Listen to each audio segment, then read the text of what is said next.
Okay, inakuwaje, ni vipi mzuka kama kawa, karibu sana, hii ni Msomi News. Katika pita zangu leo bana, nimekutana na hii video ambayo inasambaa kwa kasi sana kwenye mitandao ya kijamii ikionyesha moja kati ya wadada wawili wakiwa wanatandikwa viboko na wazazi wao. Na chanzo inasemekana walikuwa wamechelewa kurudi nyumbani, na kitu ambacho sio kawaida yao. Walikuwa wakienda kwenye mizunguko yao, wanawahi kurudi nyumbani saa 1 kamili, wako nyumbani, lakini siku ikawa tofauti, wakachelewa kurudi nyumbani. Hivyo ikabidi wazazi wao wachukue hatua ya kuweza kuadhibu, kama wanavyoshuhudia hapo kwenye video, baba akiwa anawatandika viboko, lakini pia mama akiwa asisitiza kamata hapo, wameshazoea kila siku wanachelewa kurudi. Hivyo moja kati ya kitu ambacho wakati napitia comment bana za watu wanasema, ila Wasukuma bana kwenye utani hawahitaji utani kabisa, kwenye swala la serious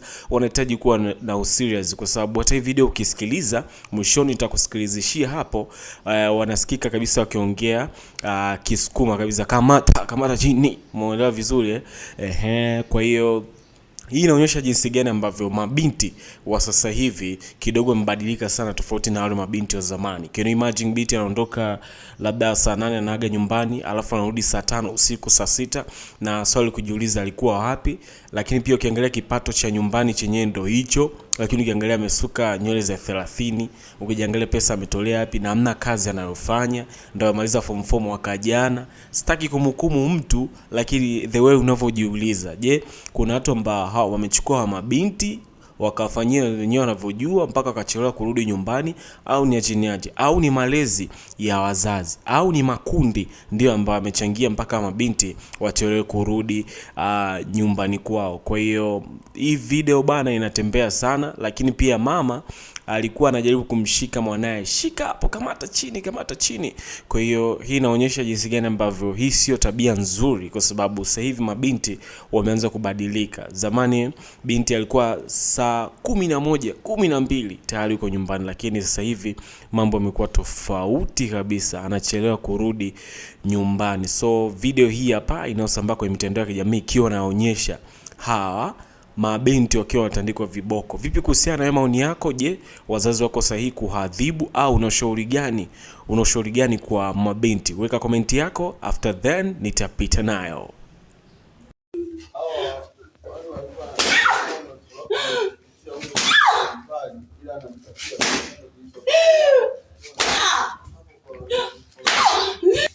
Moja tunaanza. Yaani unapoweka tu mkono tunaanza.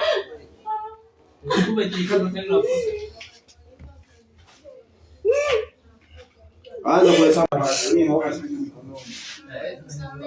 Sana basi. Unasikia?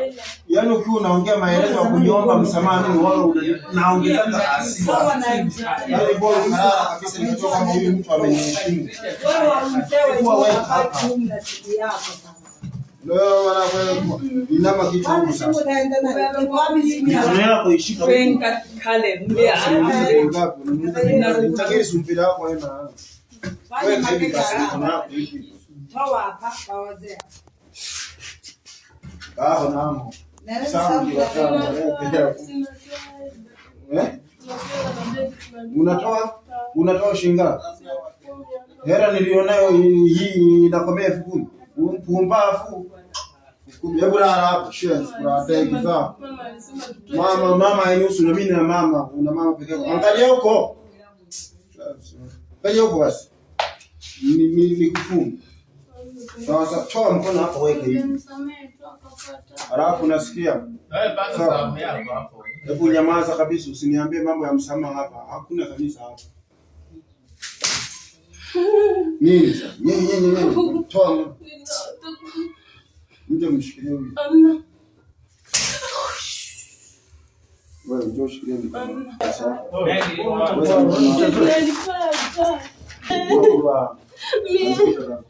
Mama usinishike. Ndio unataka ngongo. Mama, niko kwenye siku mimi.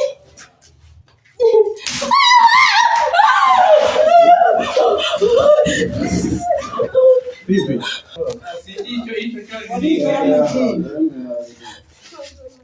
miungu ya ama tunakataa kuishi kwanza au weka hapo kiuno, kama uweke kiuno nivunje miguu ili ukae sawa. Weka basi kiuno hapo. Ndio yule. Weka mikono huko. Yaani uiname.